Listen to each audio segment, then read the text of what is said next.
Teenage girl dragged across the snow in violent arrest in the Northwest Territories. Homeless Newfoundlander lives on $175 a month. Zombie fires burning at an alarming rate in Canada. Israeli attacks render Gaza's Nasser hospital completely out of service.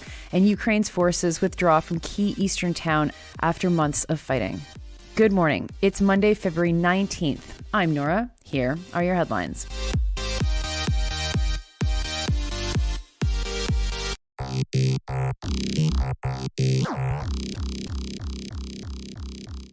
We start this morning in Bétiocan, Northwest Territories, where two RCMP officers are being questioned in how they treated a teenage girl while they arrested her on February 9th. The police dragged the 16-year-old across the snow, and it was caught on camera. She'd refused to come home with the officers, and they pulled her, first from a sitting position and then dragging her across the snow, such that she almost lost her shirt and pants. They then lifted her into a cop car. The CBC story from Luke Carroll reports that CBC decided to share the video of the arrest, but they are not revealing the identity of the girl due to her age. Here's what she said happened. She was intoxicated, and she was with an ex and his friend at their house. Police showed up while they were arguing, and they said that she was being beaten up by the boys. She denied that they were beating her up. The cops had been nearby and heard someone say that there was a fight, and that's how they ended up at the apartment. Then she said she tried to leave, and the boys and the police stopped her from leaving the apartment. She claimed that a cop pulled her by the hair, and the cops claimed that she punched one of them in the face. None of this was caught on video, and the girl says that she can't really remember if she quote-unquote swung at an officer. But she was barely able to stand. She was so intoxicated. And so had she hit the officer, she was clearly not in a good spot and shouldn't have been arrested so violently. She was then held for 13 hours in a cell where they waited for her to sober up. Carol talks to one lawyer who points out that as a minor, she should have been taken home, not to a jail cell. Next, to a Canadian Press story about how those on government income support services are increasingly ending up living in tents or in homeless encampments. Reporter Sarah Smelly from the Canadian Press profiles a man named Colin Young who lives in an emergency shelter in St. John's. He receives $175 per month on top of meals through the province's income support program. According to the story, Young is grateful for the assistance. Previously, he was sleeping in tents and a downtown parking garage after being evicted from his last apartment in 2021. But $175 per month isn't enough to help him get a job and secure permanent housing. I mean, obviously. Young is quoted as saying this, quote, "I'd be able to get clean shoes. I'd be able to take care of myself. I'd be able to go out and actually get a job, look productive in society. How can you save up a damage deposit if you only get $87 every 2 weeks?" Unquote. Smiley explains that the country's housing advocate, Marie-Josée Houle, monitors Canada's progress upholding housing as a human right, which the federal government officially recognized in 2019. Last week, Houle released a sweeping report about the spread of homeless encampments across the country, calling the situation a national life and death crisis of human rights. The report made dozens of recommendations, including that provinces increase income supports and minimum wages to reflect the high cost of living and allow for successful transitions to adequate housing solutions, unquote.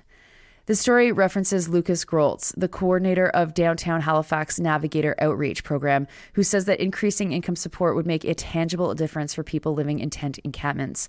Groltz explains that many of his clients are homeless because they couldn't afford rent hikes, often after rent evictions. Even rent at boarding houses, which he described as quote-unquote cockroach motels, has doubled in the past few years. One of Groltz's clients, Bradley Lowe, was in the midst of a court battle over Nova Scotia's income support rates when he died at an encampment in December. Lowe was receiving $380 per month, the standard payment for someone without a home.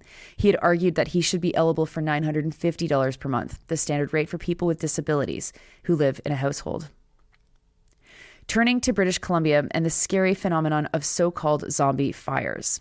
BBC's Nadine Youssef writes that even in the dead of Canada's winter, the embers of last year's record-setting wildfire season remain, and these zombie fires are burning at an unprecedented rate, raising fears about what the coming summer may bring.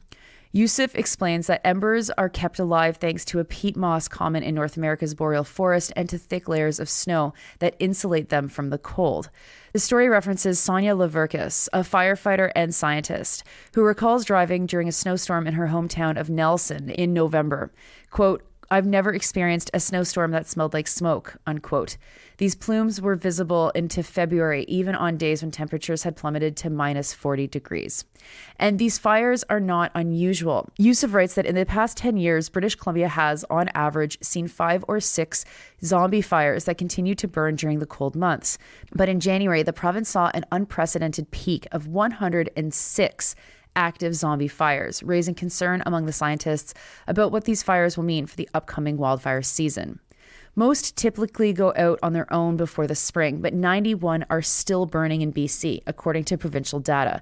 And those that are not extinguished by March could reignite once the snow melts and they are exposed to air. Because of this, scientists have linked them to early starts of wildfire seasons. Yusuf reminds us that more than 18 million hectares of land were burned by wildfires in Canada in 2023, an area roughly the size of Cambodia. The season was among the most fatal in recent history.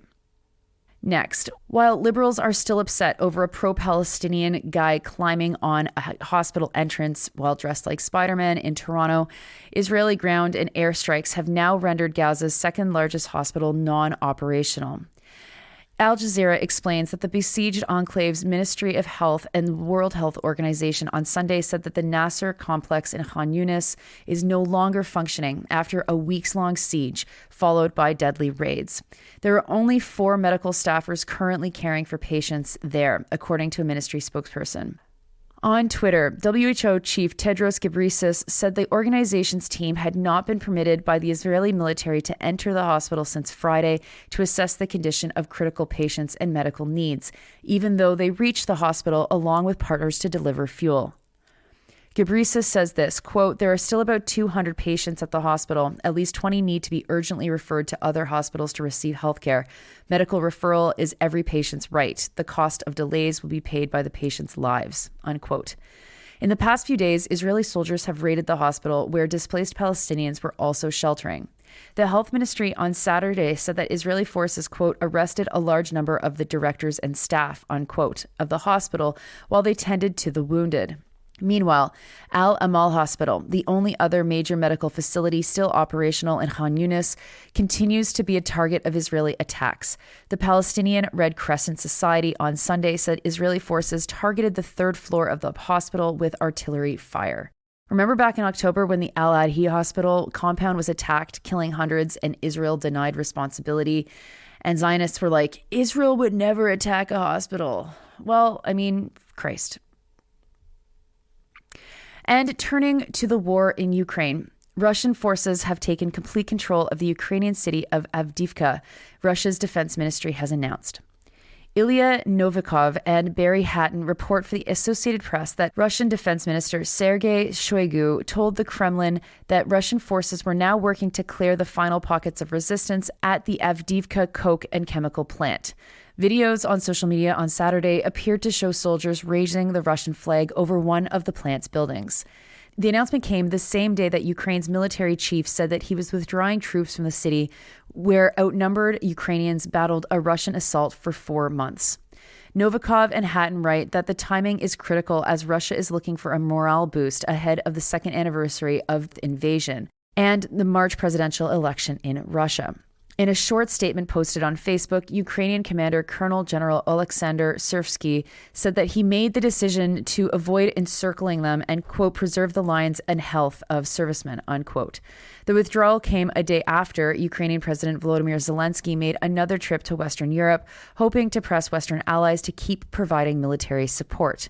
White House National Security spokesman John Kirby said last week that Avdiivka is at risk of falling to Russia, a development he blamed, quote, in very large part, unquote, on the fact that Ukrainian forces are running out of artillery ammunition. The United States is Ukraine's biggest single supporter, but some $60 billion for Kiev is being held up in Congress. CBC is reporting that Canadian Defense Minister Bill Blair says NATO countries like Canada must ramp up their aid to Ukraine to fill in the gap. However much we might feel for the Ukrainian civilians and those conscripted to fight this war, it's getting increasingly difficult to sell the idea that Ukraine is winning the war, despite the billions in military aid from North America. The war will most likely end with a negotiated settlement. I mean, people have been saying this from the start. Even our own national defense minister said this more than a year ago. That couldn't be more obvious. And the longer this goes on, the more people that die for no reason at all, the less this will become supportable. If we consider that Canada is giving people $175 who are living out in camps in the winter to be able to fund our military commitments like these, it stops making any sense whatsoever. And so it'll be interesting to see whether or not our politicians pivot and start talking about diplomacy, or if they will continue to talk about the war machine and how much ammunition we can keep sending to Ukraine. Those are your headlines for Monday, February 19th. I'm Nora. I hope you're having a good holiday if you live in part of Canada that has a holiday. I do not, and so I'm about to have my favorite workday of the year. You are listening to this podcast at sandyandnora.com, on the Real News Network podcast feed, and anywhere you get your podcasts.